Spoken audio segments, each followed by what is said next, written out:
nitasimama upande gani wa Baba?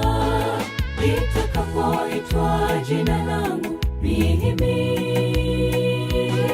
je, matendo yangu yafaa kuitwa mpiganaji hodari wa vita ya dhambi? Nitakapoletwa matendo yangu ya siri na yale niliyoyaficha huko nyuma,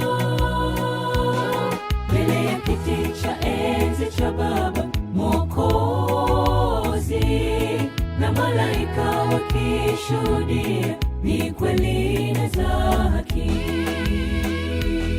nitainuka mara nyingine kwa ujasiri mwingi kupiga